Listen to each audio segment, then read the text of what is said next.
हरियाणा देखने वाले सारे दर्शकों ने भाई सोनू वाली की राम राम। टिकरी बॉर्डर का ऊपर हाँ, और आंदोलन पूरा जोर पे है एक बार फिर, लेकिन इसका बीच में इलीगल घटनाएं हुई थी और बदनामी लगाई गई थी कि जो यहाँ के लोकल निवासी हैं उन्होंने कहा है कि यहाँ था जगह खाली करो, हमें परेशानी हो रही है। और बैनर लिए ये देख रहे थे, ये सिस्टर हैं और ये साथ में लोकल हैं, इनसे बात कर लें कि भाई यहाँ कितना क्या कुछ है। राम राम बेटे, नाम अपना? कीर्ति। आप यहीं से हो? हाँ जी, हम यहीं से हैं। तो ये 2-3 दिन पहले की बात है कि मीडिया के अंदर भी इस तरह की अफवाहें आ रही थी कि भाई जो लोकल लोग हैं वो चाह रहे हैं कि ये जगह खाली करें। क्या आप यहाँ से चाहते हो कि किसान यहाँ से बिना आंदोलन जीते जाएं? नहीं, बिना आंदोलन की मांगे पूरी हुए, किसानों को यहाँ से नहीं उठना चाहिए और स्थानीय लोगों को इससे कोई दिक्कत नहीं हो रही है। तो वो कौन लोग थे जो इस तरह की अफवाहें फैला रहे हैं और इलीगल घटनाएं कर रहे हैं? वो सोची समझी प्लानिंग थी सरकार की ताकि ये लोग उठ जाएं, उन्हें बदनाम कर दिया जाए। बाकी हम लोकल लोग इसके खिलाफ बिल्कुल भी नहीं है। नमस्कार जी। जी नमस्कार। आप यहीं से हो? बिल्कुल, तो मैं यहीं से हूँ। इस बारे में कुछ कहिए। मैं स्थानीय हूँ। हाँ जी। हाँ जी जी। देखिए, इसके बारे में बड़ी साफ साफ बात यह है कि स्थानीय वही चुनिंदा लोग हैं। जहाँ सरकार को आंदोलन खत्म कराना होता है, बदनाम कराना होता है, उन्हीं स्थानीयों को ट्रांसफ़र कर दिया जाता है, चाहे वो कहीं का भी आंदोलन क्यों ना हो। सिंगू बॉर्डर पर भी वही स्थानीय, टिकरी बॉर्डर पर भी वही स्थानीय कहाँ से आ गए? वो सरकार के प्लांटेड हैं, बाकायदा प्री प्लानिंग तरीके से, कि लोगों के दिमाग में जन भावनाएं थोड़ी सी इधर उधर हों, इस तरीके की सरकार की योजना है। और दूसरी बात, सबसे मोटी बात यह है कि इन लोगों से, किसानों से किसी को कोई दिक्कत नहीं है, क्योंकि यहाँ सभी किसान तो हैं। दिक्कत किससे है वो बात गौर करने की है। सिंगू बॉर्डर से टिकरी बॉर्डर के बीच में लगभग 50 रास्ते दिल्ली को मिलते हैं। किसान तो 2 पर बैठे हैं और पुलिस ने 48 बंद कर रखे हैं। बिल्कुल। तो दिक्कत तो पुलिस से है। Police ministry of home affairs की है, पुलिस मोदी साहब की, पुलिस अमित शाह की है। तो परेशान तो वो कर रहे हैं, किसानों से किसी को कोई परेशानी नहीं है।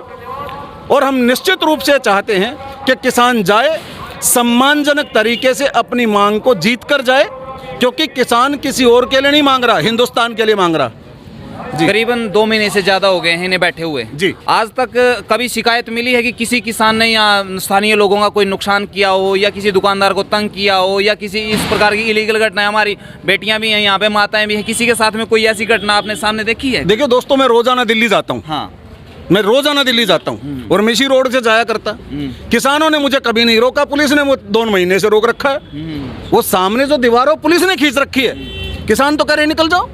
अभी भी गाड़ियां जा ही रही हैं। यहाँ जितने स्थानीय दुकानदार, आप इनसे पूछ लीजिए, अभी भी सामान बिक रहा है। तो ये तो सरकार का अपना तरीका है, क्योंकि सरकार ने वो है खिसियानी बिल्ली खंबा नोचे, जाएगी कहाँ?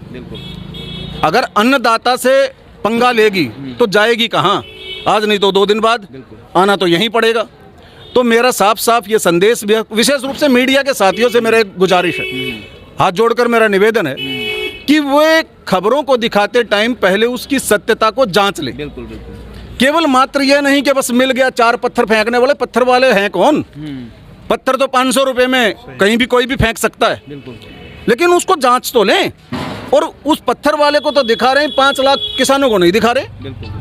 तो कृपया करके एक बात और है, 26 जनवरी के दिन बहुत बड़ा काफिला था और जब दिल्ली के अंदर एंटर हुआ था तो फूलों के साथ में स्वागत हुआ था। चाहे मुस्लिम समुदाय के लोग हैं, चाहे यहाँ स्थानीय लोग हैं, कोई भी था, किसी भी समुदाय से था, पूरा जोर से स्वागत किया था। और मैंने बहुत सारे लोगों की बाइट भी ली थी कि आप कैसा फील कर रहे हो, तो उन्होंने कहा कि हमारे तो बाग खुल गए हैं, जो किसान हमारे द्वार पाए हैं। लेकिन 26 जनवरी को भी इन्हें बदनाम करने के लिए लाल किला की घटना को क्या पुनर्नियोजित थी वो?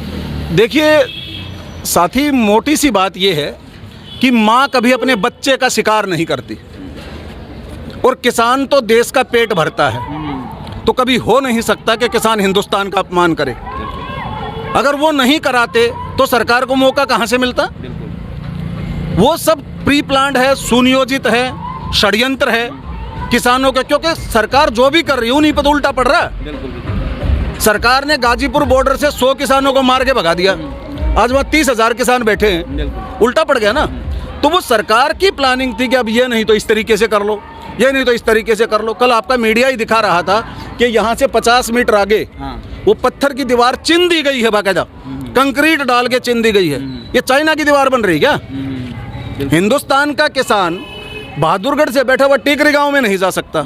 किसने रोक रखा है? पुलिस ने रोक रखा है। किसानों के साथ सरकार जो कर रही है पूर्ण रूप से गलत है, निंदनीय है। और स्थानीय लोग किसानों के साथ हैं। लाइट वगैरह भी काट दी गई है और रात को घटनाएं भी चोरी की हो रही हैं, तो इनकी तो किसानों की है ये समस्या कि भाई पहले लाइट की भी समस्या नहीं थी और किसी प्रकार की जो सामान मिलने की समस्या थी वो भी नहीं थी, लेकिन अब दोनों आ रही हैं। लाइट भी काट दी गई है और जो सामान है वो भी चोरी हो रहा है। संघर्ष कभी व्यर्थ नहीं जाया करता, ये तो तरीके उनके जीतने के। जो संघर्ष करेगा वो जीतेगा। हाँ जी भाई। मेरा नाम सतवीर सिंह दैया है। मैं एक रिटायर्ड फॉरेस्ट अफसर हूँ और पहली बात ये है कि मैं लोकल हूँ और किसानों के साथ हूँ। दूसरी बात ये है जो लोगों की समझ में नहीं आती कि ये एक गैर धार्मिक और गैर हिंदू सरकार है। किस तरह से है? धर्म का मतलब है धारण करना, धारण करने का मतलब है करने योग्य काम को करना। तो ये सरकार जो न करने योग्य काम है उनको कर रही है, किसान जो करने योग्य काम है उनको कर रहे हैं। सरकार झूठ बोलती है, किसान सच बोलते हैं।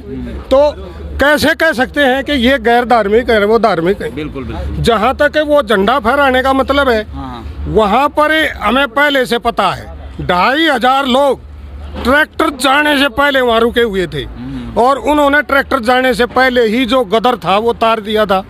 और वो आप सभी लोग जानते हैं कि वो जो बंदा था उसमें जिसका दीप सिंधु बार बार नाम लिया जा रहा है, वो किसी का जो है वो था चुनाव एजेंट था, उसके साथ मोदी के और शाह के फोटो आए हुए हैं। तो जो जिन आदमियों को गंदे काम करने हैं वो खुद को धार्मिक कहते हैं, हम हिंदू हैं और हिंदुओं के समर्थक हैं। अरे भाई, इस देश का हर आदमी हिंदू है, सिख है, चाहे वो क्रिश्चियन है, चाहे वो मुसलमान है, जो यहाँ का नागरिक है और यहाँ का संविधान जो है उसका रक्षक है। तो जो संविधान को यूज कर रहे हैं उसको उजाड़ने के लिए, उसको मरवाने के लिए, उसको कटवाने के लिए कि कभी जाति जाति में लड़ा दो, कभी धर्म धर्म में लड़ा दो, कभी जो है आप जो है गांव गांव में लड़वा दो, इलाके में लड़वा दो। तो ये इसका खेल है और हमारी गलती है कि हम पहले नहीं बोले। रेलवे का निजीकरण इसने किया। ये जितने साथी हमारे खड़े हैं, ये कोई भी ये बताया कि इनमें से किसी ने ये कहो क्या कर रहा है तू? ये हमारी पब्लिक की जो है प्रॉपर्टी है, जो जहाज़ों का निजीकरण किया, कोई भी नहीं बोला। तो वो वहाँ जो आप आंदोलन बताते हैं शाहीन बाग में, लोग पिटते रहे और किसी ने आवाज़ नहीं उठाई। लाखों लोगों को, यहाँ के हजारों तो मैं गिन सकता हूँ, हजारों लोगों को इसलिए जेल में डाला हुआ है कि वो जो है सरकार की बात की हम हानि में लगते थे। वो लोग जेलों में डाल दिए हैं, जेलों में डाल दिए हैं और उनको देशद्रोही घोषित कर दिया है।